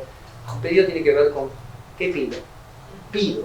Pido es una cosa, rogar es otra cosa, ordenar es otra cosa. Necesitar es otra cosa. Quejarse es otra cosa. Todas estas cosas que son distintas, cuando las metemos todas juntas, generan una cantidad de malos entendidos enormes. Como por ejemplo, yo digo, hace mucho calor acá. ¿Y? Otra cosa es decir, perdón, ¿podés abrir esa puerta ahora? Porque hace mucho calor. Bueno, ahí te estoy pidiendo una acción. Yo he visto reuniones de sindicalistas con ministros que después de la reunión se van los sindicalistas y el ministro dice, está todo bien, no me pidieron nada. Porque vinieron y dijeron, esto no puede ser, no puede ser, no puede ser, no puede ser, no puede ser. Claro, no puede ser, se fue. Entonces, pedir tiene que ver con ser muy claro en lo que pido, a quién se lo pido, inclusive en qué estándar se lo pido, porque hay cosas que las necesito de un modo determinado. Un informe puede ser muy largo, o 3 hojitas, o quiero que te focalices en esto, y si no lo hago, cuando me viene, no es. Y el tiempo.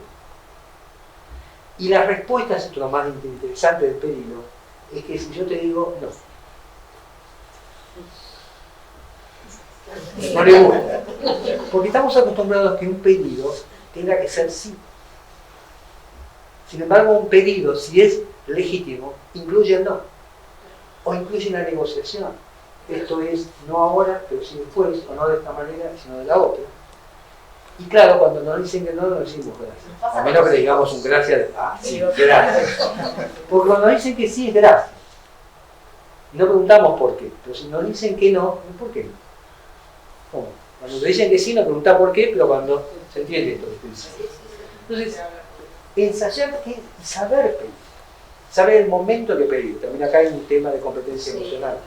Cuando la secretaria te dice, no se lo pidas solo, porque el tipo está de tomar. Están diciendo, no es el mejor momento para pedirlo. El tipo es fanático, o la chica es fanática de Boca y acaba de perder el River. Cosas que, bueno, no vamos a hacer. Que no es posible. Que no es posible. Señalo nada más que tenemos lo que entrenarnos en saber que pedir es una habilidad. Ser claro en el pedido. El idioma castellano tiene una trampa. Tiene la capacidad de decir un montón de cosas y no decir nada. Y a veces nos cuesta y no podemos generar eso. Lo mismo con un juicio. Ojo, sobre esto podríamos trabajar mucho, pero estamos inundados a veces de juicios. A veces nosotros definimos algo que es un hecho o que no es un hecho, pero el juicio lo transforma en hecho. Ejemplo.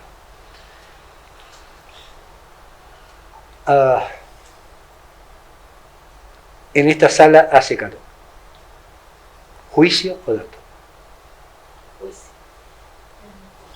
No hace calor. Yo tengo calor. Pero cuando yo digo hace calor, urbi et orbi, todo el mundo tiene que tener calor. Este chico no da para esto. No da, no va para esto, no va para esto. Juicio, pero nosotros lo transformamos en dato. Y cuando lo transformamos en dato, genera una expectativa determinada. Una gran parte, esto está muy estudiado, una gran parte del rendimiento en términos de resultados de los chicos tienen que ver con qué mirada tienen acerca de lo que pueden de un docente. Lo mismo pasa con un director y sus maestros. Y es tan complejo, interesante y hasta divertido esto que puede funcionar al revés. Volvamos al tema de Perfumo. A mí me contaba Perfumo que cuando él empezó a jugar, ¿todos conocen a Perfumo? Sí. No digamos sí, esto es un juicio. Porque puede ser que haya gente muy joven que no haya visto. El tipo era un jugador, ¿verdad? Muy famoso. Sí, a mi papá le decían. Ahí. Tiene el apodo de el mariscal. Claro. Entonces él dice que cuando era chico, él jugaba al fútbol y era muy flaquito. Entonces, él jugaba. Entonces el entrenador una vez le dijo, vos pibe, muy flaquito, no vas a poder jugar nunca en esa posición. Porque jugar de número 2 es atajarse todo. Y él decía que siempre que ganaba un partido, un campeonato, en algún momento pensaba en el entrenador. Le decía, ahora te voy a demostrar quién era yo, ¿no? Esto que era negativo se le transformó en su desafío para él. ¿Ves? A veces es una sentencia. A veces es una sentencia y esto no lo voy a poder hacer nunca, ¿no? Sí, yo lo comentaba de un alumnito que tiene dislexia Claro. y él me dijo, señor, yo no sirvo para nada. Entonces parece ser que ya viene mío, o sea, en la familia también, no solo en la escuela. Claro. No le tiene paciencia. Y él está convencido que no sirve para nada. Claro, porque es algo que vos te decís inclusive a vos mismo, traducido a eso. Voy a ir más rápido porque si no, no van a salir hasta... La afirmación es un hecho. Una sola Claro, pregunta poquito, por lo que dijo ella, ¿no? Ahora voy a vos porque si no me pierdo en esto, me olvido rápido de todas las cosas. Sí.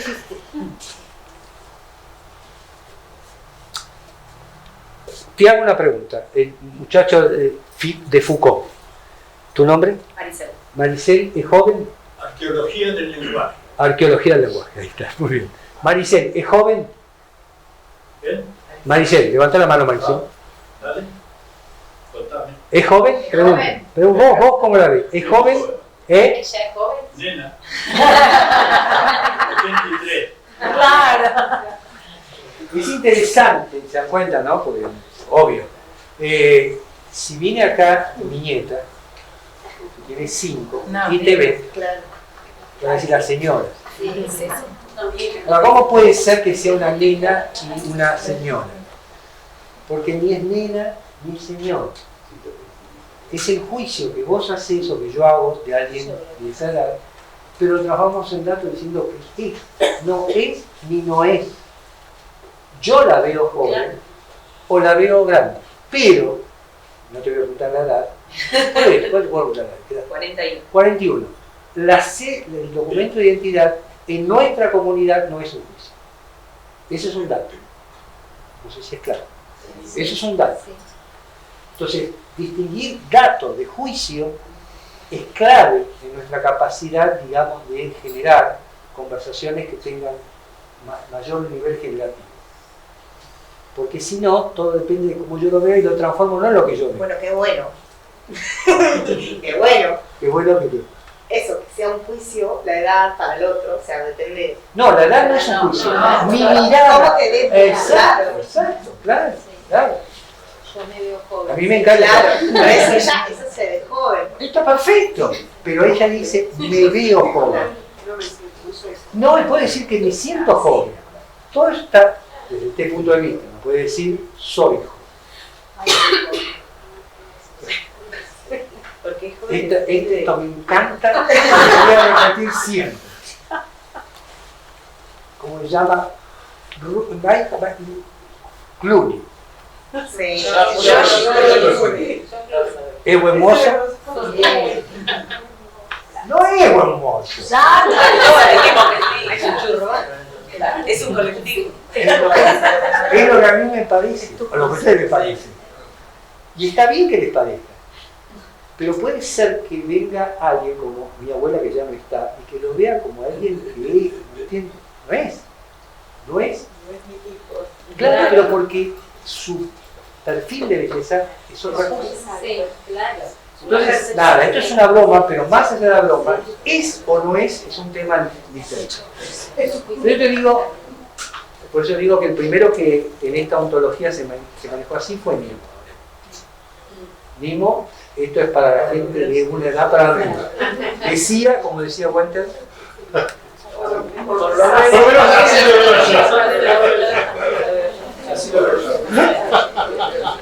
¿Cómo sabías que yo iba a hacer?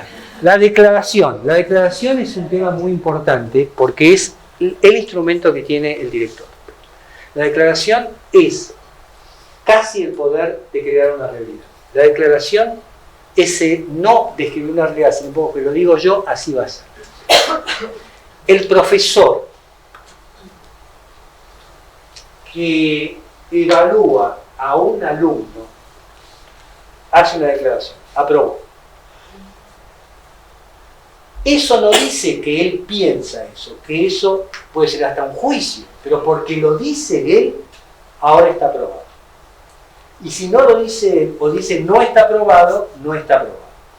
Esa es la capacidad de decidir algo y que eso ocurra. Inclusive el no es una declaración. ¿Vas a hacer esto? No. Cuando yo digo no, estoy declarando que esto no va a ocurrir por lo menos de mi parte.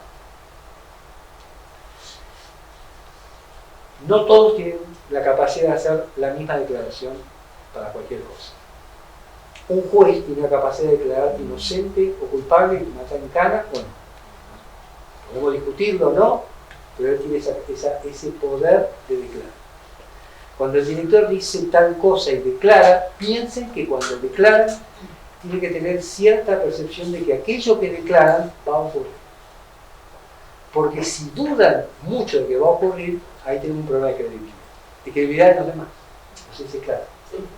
¿Qué es lo que le pasa a la política pública? A partir de ahora todo el mundo y no el mundo nada. Cuando de la Rúa estaba por, ¿se acuerdan? Estado de sitio, a partir de ahora nadie se reúne más de 4 personas, se les llenó las plazas, un bolón increíble, le sacaron la autoridad para declarar. Acá está, bueno, vamos más rápido. 4 palabras, esto es lo que traía la compañera, vacía, plena, frontal, sujetada. Bueno, vamos a volver al tema porque si no. 4 autos de lenguaje, dijimos, información, acción, posibilidades y mejora de conversación. ¿No? Acá está mal, 4 autos de lenguaje, son 4 conversaciones. Corrijan eso, son 4 conversaciones. En cualquier reunión hay 4 conversaciones posibles. Una es una conversación de información. Sugiero que hagan lo menos posible de estas reuniones. A veces hay que informar, pero reunir gente físicamente para que venga a un lugar para decirle lo que se le puede decir por un mail, por lo que fuera, a veces hay que hacerlo, no digo que no. Conversación de acción es porque es una conversación que tiene que terminar en 3 palabras. Respuesta a 3 palabras. ¿Qué?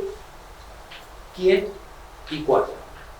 Si no termina en qué, quién y cuándo, la conversación de acción no va a servir. Vamos a discutir si vamos a hacer un festival o no, cómo hacemos el festival. Si vamos a discutir, eso es porque tenemos que terminar en una acción determinada que tiene responsable, tiene tiempo y qué es lo que vamos a hacer. Y podemos darnos un tiempo para que eso ocurra, pero tiene que terminar en eso. Pero cuando no sabemos qué hacer, tenemos una conversación de posibilidad. Que es una conversación que no tiene necesariamente que terminar en una acción, sino en ver qué alternativas tenemos. Hoy les comentaba, conversamos con una directora que tiene un problema de abuso en una escuela, y uno diría, la primera conversación al interior del equipo no es una conversación de acción, es una conversación de posibilidad. Che, ¿qué hacemos con esto? Quiero recoger ideas, quiero conversar, quiero intercambiar antes de decidir qué vamos a hacer. La pandemia nos agarró en un momento, el 19 de marzo, yo escribía un artículo sobre eso, y a los 3 días ya todo el mundo decía, no, ahora hay que hacer esto, lo otro, sacar, mover a la escuela, bien, todo, pero un poco. Nunca nos ocurrió eso. Podemos decirle a toda la comunidad educativa, la verdad es que no sabemos qué hacer, vamos a tomarnos 4 días para conversar acerca de cómo manejamos esto, porque lo llenamos a los pibes y a la familia de cantidad de laburo, que se dio, ahora que mandamos esto y esto. Cuando en realidad por ahí era otra cosa. Generar una conversación de posibilidades es darnos el espacio para dudar. Recuerden la frase de Borges. La duda es otro de los nombres de la inteligencia. Podemos dudar, podemos pensar, tenemos que darnos ese espacio, especialmente en el nivel de la conducción. 4 movimientos de la conversación, y esto es una experiencia que tuvimos en los diálogos democráticos, diálogos entre países, etc. Una cosa es el diálogo. Diálogo tiene que ver con intercambio, posibilidades. Diálogo está para aprender, diálogo está para escuchar, diálogo está para preguntar. Si yo voy a una reunión para decir lo mío y ya está, tenemos una reunión absolutamente voy a una reunión de diálogo para decir lo que pienso y escuchar lo que piensa el otro. Lo vamos a ver después. Hace un año que yo junté dos personajes que son Almodóvar y que es Freire. Freire tiene un librito hermoso que se llama Cartas para poder enseñar, Cartas a un maestro que quiere enseñar, y Almodóvar tiene una película que se llama Hable con ella. Si no la vieron, tenemos una promoción en este fin de semana. Hable con ella es una película de Grandinetti y Rosario Flores. Ella es una torera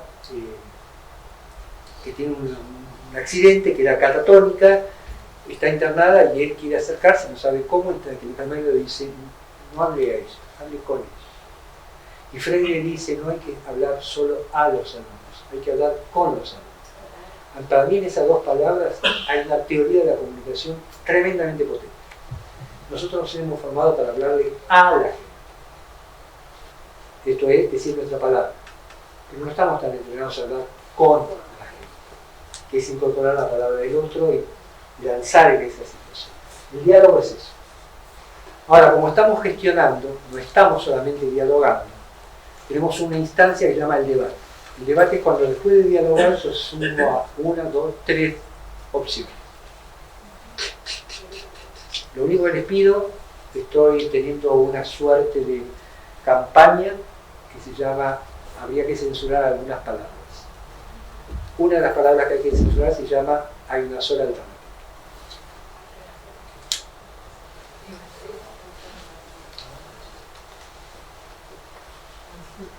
Es la que yo tengo, no sé si es la mejor. Pero cuando te dicen una sola alternativa, ya no podés pensar más. Estas son las alternativas que tengo. Pueden ser 1, 2 o 3. Y tengan todas, no existe decisión perfecta, todas tienen sus límites. Ese es el debate. El debate es cuando tengo 2 o 3 alternativas y tengo que ver, bueno, cuál de todas cierra mejor. Y la última es que el debate tiene que tener una decisión, porque estamos gestionando. Y tenemos que declarar algo, vamos a hacer tal cosa. Ahora, cada uno tiene un espacio, y es bueno que en la agenda de la reunión uno sepa cuándo está dialogando, cuándo está debatiendo y cuándo tiene que tomar la decisión. ¿Y quién tiene que tomar la decisión? Y por supuesto, la distribución es el momento donde una decisión genera un espacio donde tenemos que ver quién hace qué. ¿Me siguen hasta acá? Sí, sí. ¿Cómo estamos hasta acá? Bien, muy bien. Sí, yo también. ¿Cuánto tiempo nos queda? ¿Qué hora es? 8 y 5. Ah, bueno. ¿Quién sabe? ¿Está bien? Sí, sí. ¿Aguantamos? Porque todavía recién empezamos. Esto lo tomamos de una frase del 68. Dice este señor Morillita, no tomamos la batilla, tomamos la palabra. Ese es el poder. No tomamos la batilla en la revolución, no es que tomamos un edificio. Tomamos el poder. Y si tomamos el poder, pues tomamos la palabra. ¿Qué es lo que hace el maestro? El maestro dice, escucha para habilitar la palabra del educando. Lo que nosotros estamos es habilitar la palabra del pibe. Dejarle lugar para que él pueda hablar, para ampliar ese vocabulario. Recuerden entonces una conversación porque en realidad lleva a una acción, tiene siempre, por lo menos para mí, así lo veo yo, juicio, igual no se puede usar en contra mío. Conversación que tiene que ver con el contenido y con el vínculo. Ojo, parece sencillo, pero a veces por cuidar el vínculo renuncio al contenido. Como no quiero enojarme, te digo que sí a todo y no soy consecuente con el contenido. O por el contenido me importa un corno el vínculo. Yo digo lo que pienso, no te gusta, mala suerte. La gente no me quiere porque soy muy frontal.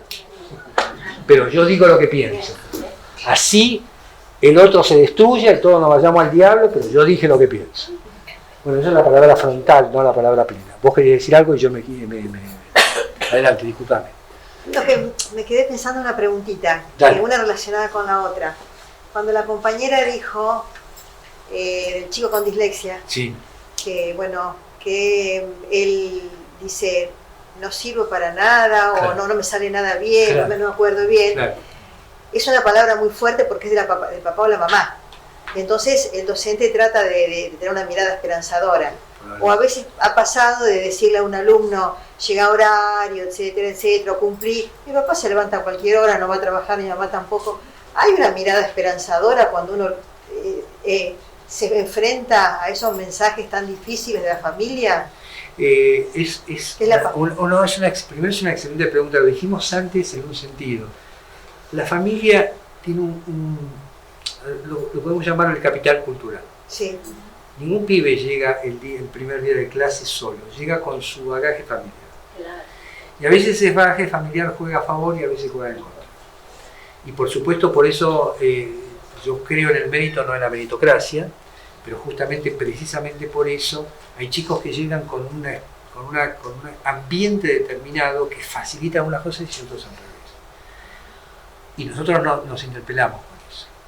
Ahora, la pregunta es si se puede o no se puede. Esa es claro. Si se puede o no se puede. Jamás te la podría responder. Lo que sí yo diría, sí. Y disculpame que tome un texto, es, lo decía Cioran, Emile Cioran, poeta, decía, la esperanza es la enfermedad crónica del educador.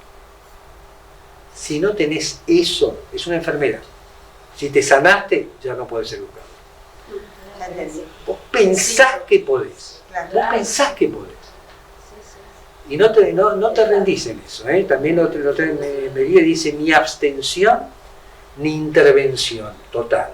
Es decir, uno espera que eso ocurra, uno quiere que ocurra, y casi te diría que es la indignación de que esto no puede ser así y puede ser de otra forma.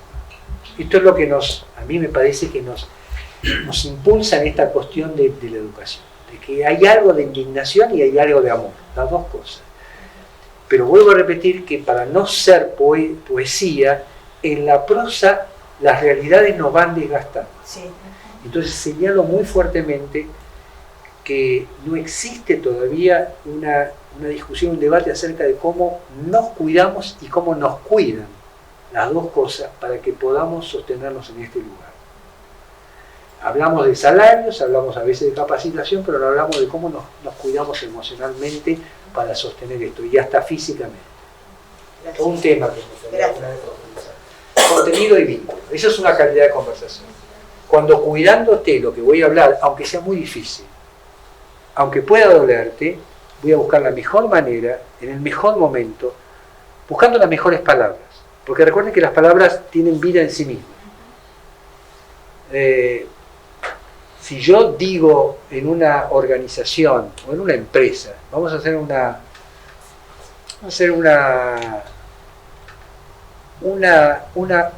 reorganización, el 80% piensa que van a rajar.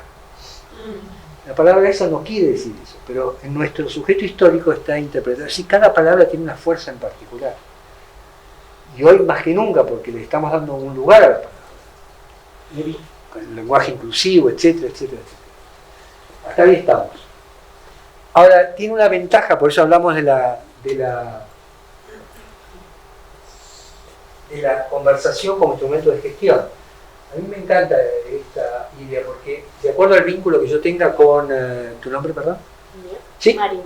Con Marina. Si yo tengo un vínculo de confianza con Marina, nos conocemos hace mucho tiempo, trabajamos, nos llevamos bien, hay un buen vínculo, probablemente le cuente cosas a Marina y ella me cuente cosas a mí y tengamos una conversación distinta a la que tendríamos con Edith si no nos conocemos.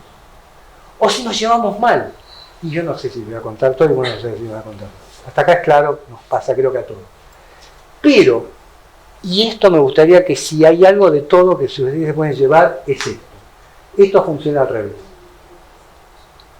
Una buena conversación puede reparar un vínculo o puede construir un vínculo allí donde no hay. Y esa es un instrumento de gestión, por eso es la conversación.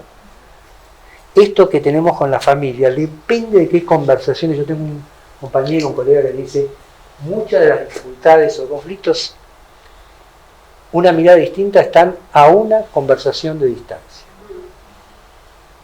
Con nuestra gente, con la gente que no estamos peleados, porque de repente también nos hacemos la película. Hay un dicho en Brasil que yo he fatigado mucho, pero a mí me encanta, dice, la sombra de los bichos siempre es más grande que los bichos. Es así. Andá directamente a eso, porque voy a decir, mirá cómo me mira. El otro día cuando yo le dije a mi hijo, mirá, no, y ya vos empezás a ver todo lo que el otro está haciendo y te armás toda la película. No, si no me habla, no voy a hablar. O sea, ¿me habló? No, si no me habla. Cuando me habla, yo no me hablo. Así puede pasar años. Hasta que uno agarra y dice, pero hablemos. ¿Esto es garantía? No, no hay garantía. Hay posibilidad. Tengo la posibilidad de transformar una conversación con un chico. Depende de esa conversación, depende de cómo escuches. Merlín, el de... Todo bien. El que no la vio cuento el final. ¿Quién no la vio? Hay un montón. Te cuento al final, no sabes. Hay una parte que a mí me encanta por este tema de la conversación. Hay un chico que tiene un hermano, que es el protagonista, uno de los protagonistas, y el chico miente. Miente, todo falta a la escuela, y ¿por qué faltó? Te cuenta no sé qué, porque mi padre, hasta que ven que miente. Entonces el director lo agarra y le descubre que el tipo mintió. Entonces se empieza a hablar con él. Entonces se sienta a hablar y en la conversación identifica que el pibe mentía, pero para mentir armaba un nivel de sofisticación de la historia que era una pieza literaria. Entonces, además de que podés sancionar, entre comillas, la mentira, descubrís que hay un talento ahí, como es una serie, el pibe termina siendo escritor, obviamente. Pero que de repente, efectivamente, en esa sanción, en esa situación, le descubre que hay un talento de fabular y de contar y cómo armaba la historia, que era maravilloso. Es una serie, pero está buenísima esa idea de que de repente transformás algo que aparecía como un lugar en una cosa totalmente distinta, como una posibilidad. Vale. ¿También se entiende esto, no? Sí. Acá están las 10 palabras. Como no vamos a tener tiempo, vamos a plantear algunas nada más y me gustaría que cada uno, yo les sugiero lo siguiente. Después que termine esta conversación, sería bueno que cada uno se haga las 10 palabras significativas que uno tiene hoy en su cabeza, que pueden ser estas u otras. ¿Cuáles son las 10 palabras que hoy me convocan? Porque cada palabra tiene múltiples significados, como esto que estamos hablando. El tema de lo diverso. Para mí, estas son 10 palabras para mí, no son para... Dije, ¿cuáles son 10 palabras que hoy me convocan a mí, en términos educativos? Uno es lo diverso. El tema de lo diferente, lo distinto, lo plural, esto que hablamos antes, cómo nos entramamos con eso. Por ejemplo, aún en la capacitación, ¿por qué los docentes se forman con docentes? Sí, me gustaría que se formen con gente que está estudiando otras cosas. Me gustaría que estén en un taller de arte, me gustaría que estén en una fábrica, me gustaría que estén, que discutamos con otros, porque en la profesión docente, lo dice Emilio Tenti, y tiene una particularidad, que vos empezás en la escuela, te formás en un proceso docente, vas a trabajando docente y todo el mundo vivís en el microclima docente. Sería bueno que hagamos otros climas. La universidad es una posibilidad porque tenés otras carreras. Vamos a ver cómo estamos viendo eso. Tengamos esas miradas diversas, plurales. Aprendamos a preguntar del diferente, del diverso. Cada uno de la erótica, pasión, deseo, vida. Hay un librito, Máximo Calcarani se llama. Hermoso libro, también lo recomiendo. Se llama La hora de clase por una erótica de la enseñanza.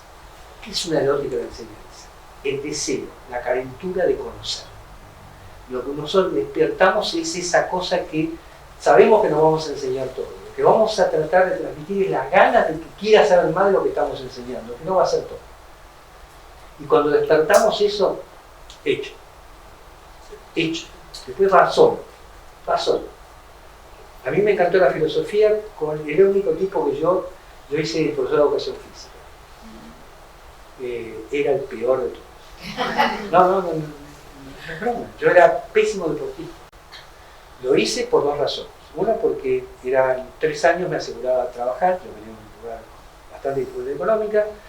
Y tercero, era pésimo, por lo tanto por ahí aprendí algo. No sé por qué estoy contando eso. Era tan malo, que cuando yo estaba en el ingreso al profesorado, me acuerdo que un profesor me dijo: ¿usted está seguro que viene a este profesorado o al alemán? Porque todos los pibes tiraban la pelota en el básquet y yo no sabía ni que había pelota diferente para distintos deportes. Parece mentira, pero no sabía. Me maté, después terminé, yo lo que fue. Pero teníamos una clase que era filosofía. Mis compañeros eran todos eximios deportistas y me importaba poco todo lo que tenga que ver con la materia teórica. Yo era el único que me gustaba filosofía. Y descubrí la filosofía con un profesor. Máximo Calcanati dice: 1 hora de clase te puede cambiar la vida. 1 hora de clase te puede cambiar la vida. Y eso es lo que ustedes están haciendo. Aunque no lo sepan, porque no lo saben. Porque no sabemos el efecto que tiene lo que estamos haciendo con lo que estamos con los chicos, con los adolescentes solos. Entonces, esa cosa de la erótica en el sentido del deseo, de la vida, de lo que de algún modo tiene que despertar las ganas de conocer. Allí donde en general es nuestra mayor dificultad. Que los pibes quieran, deseen algo. Reconocimiento, gratitud, existencia, alteridad, el tema de, lo voy a decir de lo más sencillo posible, el reconocimiento es la contribución más barata y más potente para lograr que alguien quiera hacer más de lo que está haciendo. Ahora, el reconocimiento tiene que tener algunas características. No puede ser masivo. Todos ustedes son lo mejor que tenemos. El reconocimiento es puntual. El reconocimiento tiene que ver también con una administración del reconocimiento. Hoy está de moda reconocer y por lo tanto reconozco todo el tiempo, tampoco tiene poder. El poder de reconocimiento, como decíamos antes, se lo da a la persona que es reconocida a quien le puede reconocer. Y todos necesitamos reconocimiento.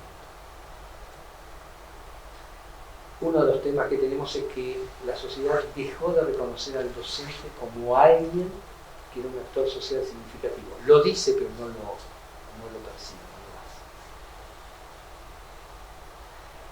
Entonces, y también eso también cómo lo administramos con nuestra propia gente. Y el reconocimiento también tiene que ver no solo con decirte lo bueno que haces, sino cómo me preocupa o me ocupo con aquello que podés hacer de otra manera. No sé si sí. ¿Se acuerdan lo que decía Freud en algún lugar? Decía: ¿qué es lo opuesto al amor? No el otro, la indiferencia. La cosa de la no existencia. El reconocimiento tiene que ver con existir para mí. Y por eso me preocupa o quiero hacer algo. Y recuerden que lo que uno da en el reconocimiento es un juicio. Basado en datos, probablemente, pero es un juicio. No es o sos así, o está bien, es lo que yo pienso. Tiempo. Es otra palabra que a mí me interesa hoy, me convoca. ¿Por qué? Porque la escuela para mí tiene un sentido contracultural hoy.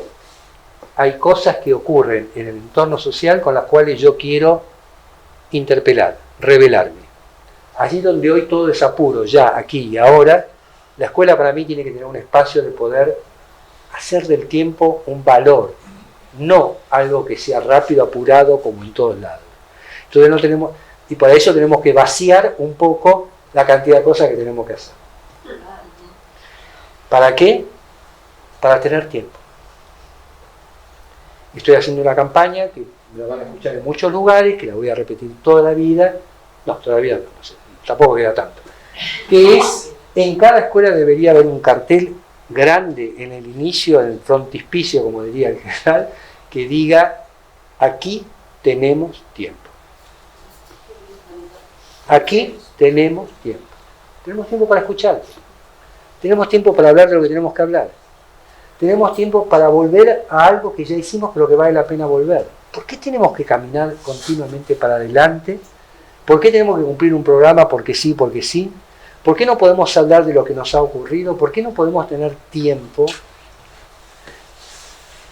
Bueno, tenemos un aliado hoy, que aparece a veces como un enemigo, que es la tecnología. Y es que hay muchas cosas que pueden ser dadas a la tecnología, pero no la conversación, no el espacio para conocernos, no el espacio para hablar, no el espacio para escuchar. Pero si estamos urgidos porque somos leales al programa, pero no a la gente, tenemos un problema. No sé si soy claro. Pero para mí el tema del tiempo, del espacio, del aire, de la posibilidad de no tener que estar ahí atrás, corriendo, es contracultural. Como contracultural es el libro, la biblioteca, el lugar donde tocamos un libro, donde nos comprometemos con lo material también. Alojar, hospedar, querer, es eso, esto que vos decías, ¿no? Cómo la escuela puede hospedar, recibir.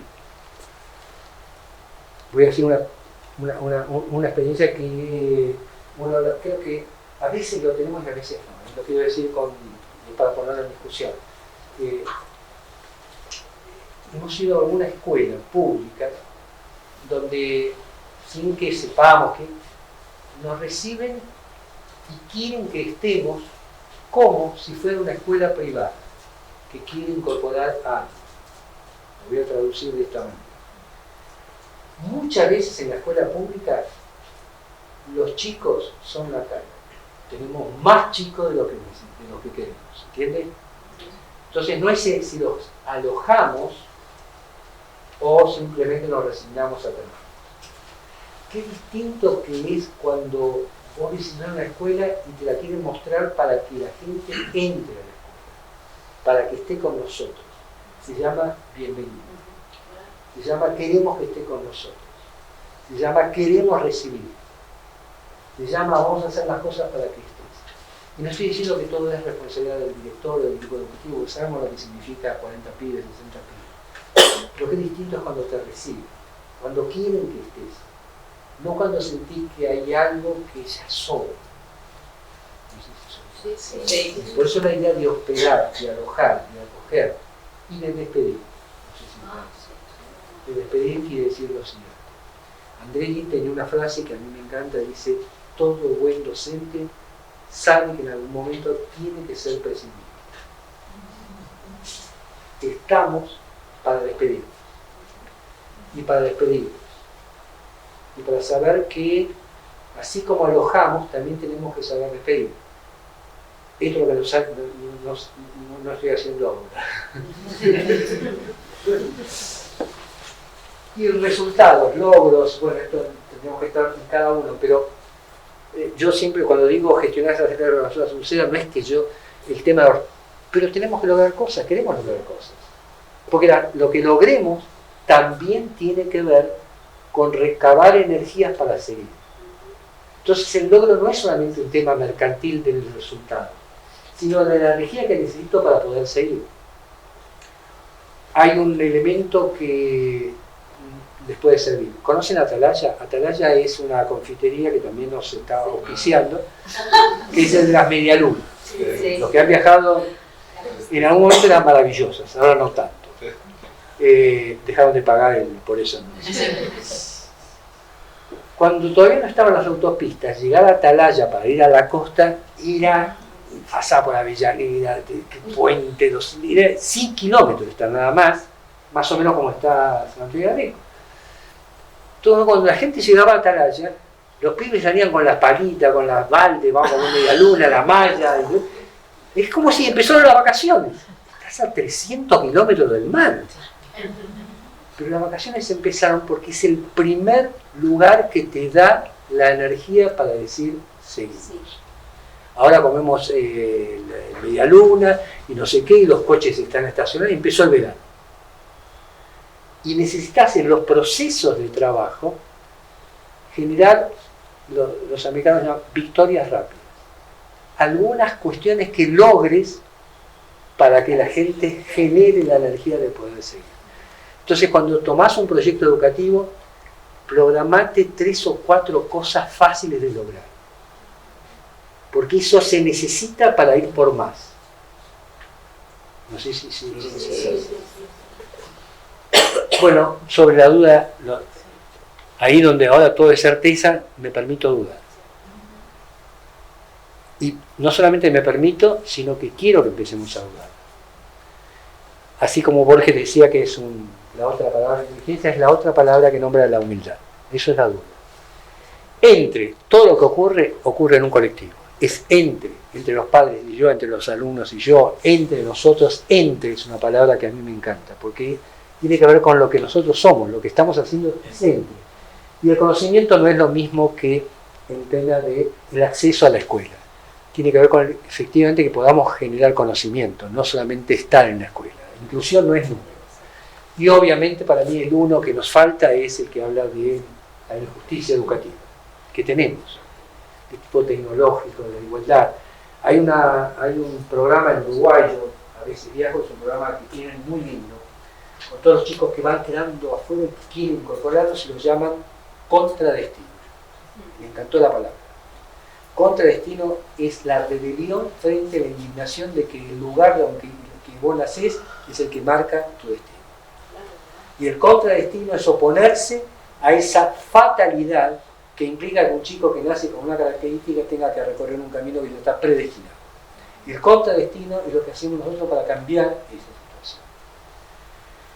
Y como no quiero cansarnos mucho más, mi última reflexión, y después esto puede ir a dormir. Me encanta decir esto, ahora les doy la palabra a todos. La pregunta dice, comienza a desplegarse, la ignorancia y saber circulan y se despiertan igualmente por parte del maestro y del alumno, que solo entonces empieza a ser discípulo, nace el diálogo. Esto lo escribió María Zambrano, es una enorme filósofa española, en un libro que se llama La mediación del maestro, y donde habla de esto. Finalmente lo que nosotros hacemos es esa conversación, la que las invité ahora y la que las invito a que sigan. Porque una de las cosas que tiene una buena conversación y una buena clase es que una buena conversación y una buena clase nunca termina cuando termina la conversación y la clase. Sigue. Y por eso si tomamos eso, es probable que sepamos que una buena clase que han tenido, una buena reunión, no le pongan enseguida otra actividad. Dejen que madure eso que se generó. Por eso tenemos tiempo. Después de la clase maravillosa que los pibes se engancharon con ese tema de historia, le viene trigonometría. Pará, dejá que circule, después ven el otro. Y si no llegás, no llegás. Esto lo hacía yo en la universidad y no se debe hacer. Yo se los cuento porque ya estamos en confianza. Cuando hacíamos la maestría esta que vos nombraste, Walter, había materias, por supuesto, y entonces materia tal. Dice, bueno, entonces empieza por acá, sigue por acá, y digo, no. Da solamente lo que a vos te gusta. Pero es como, no es lo que necesitan los alumnos, no importa lo que necesitan los alumnos. Si vos das lo que te gusta, estoy hablando de la universidad, lo más probable es que los enamores con eso. Y después van a buscar lo que falta. Da lo que te gusta. Poné todo lo que quieras en el programa, pero vos dale todo el tiempo que quieras a lo que a vos te gusta. Porque si lo que a vos te gusta, le das esa erótica, esa pasión, esas ganas, además lo vas a conseguir. Después el programa puede estar. No sé si eso es claro. Dale. Dijimos que hay alguien que sabe despedirse, como yo no sé despedirme, pero estamos despidiéndonos. Dale. No, a mí me Lo que gustaría quieras. agregar dentro de esas 10 palabras la palabra oportunidad. ¿Claro? Por eso dije, quiero, y esta es mi invitación a que tomemos esto como un ejercicio. ¿Qué 10 palabras yo pondría? ¿O qué palabras? Algunas me quedaría y otras que yo pondría. Vos oportunidad. Me gustaría escuchar otras palabras que ustedes quisieran. ¿Qué les da? Dale. Yo me terminaba de hablar, hice como un listado y me quedaron 10. Dale. Me gusta. Un poco como que me vi a mí misma y un poco tomé, Dale. bueno, certeza y mi horizonte que lo tengo muy claro, Dale. pero bueno, que es llegar a ser directora. Hace muchos años lo tengo como. Me encanta. Pero mi duda es que digo, bueno, también en realidad puede ser en otros centros educativos que te dije, ¿por qué tengo que pensar solo en uno? Ahí está la duda. Maravilloso. Ya está tramando esa palabra. Vamos. Estoy en bueno, claramente que es mi desafío, mi crecimiento, es parte de venir a esta charla. Mientras hablabas también dije, teatro deberían hacer los maestros, lo anoté. Liderazgo, que es algo que busco siempre tratar de crecer en eso.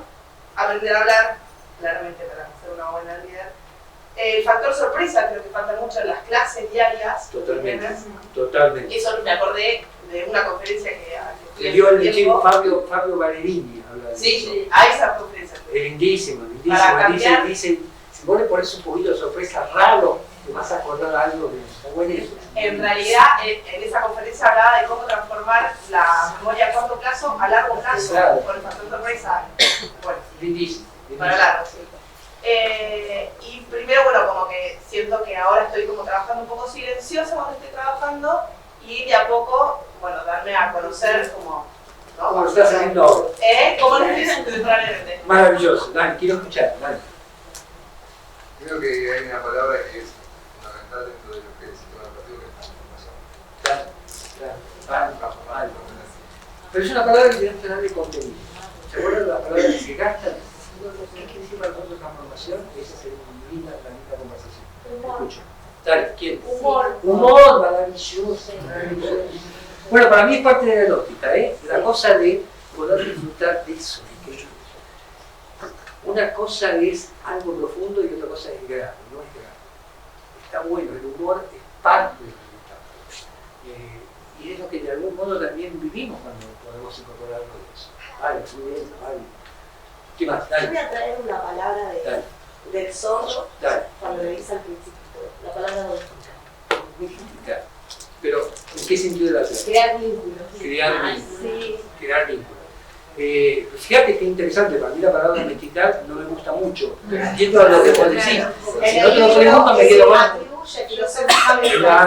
Claro. El que no lo leyó por ahí le Claro. Entonces, Entonces, ¿te acordás lo que le decía? Que viste que si hay palabras que las tenés que abrir.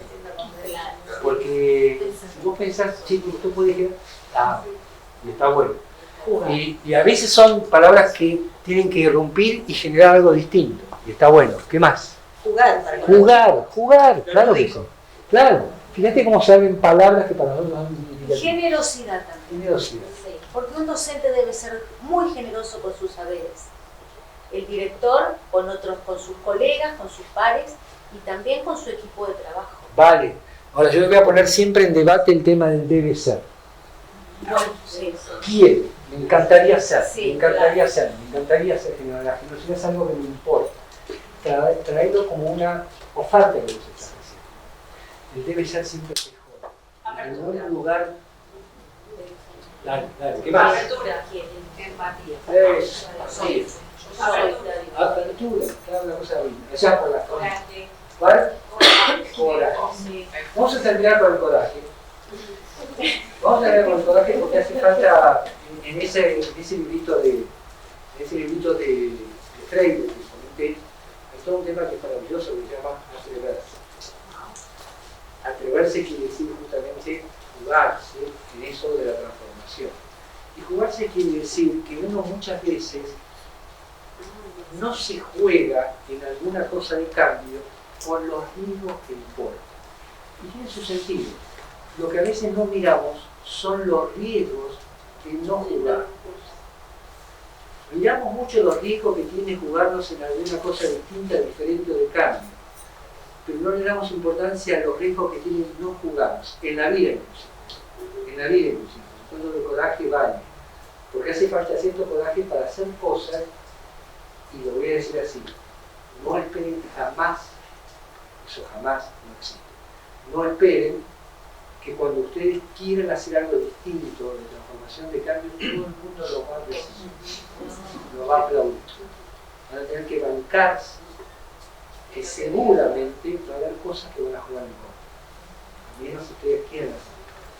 Anaïs Nin, una de las preferidas decía, la vida se expande o se angosta de acuerdo al coraje con el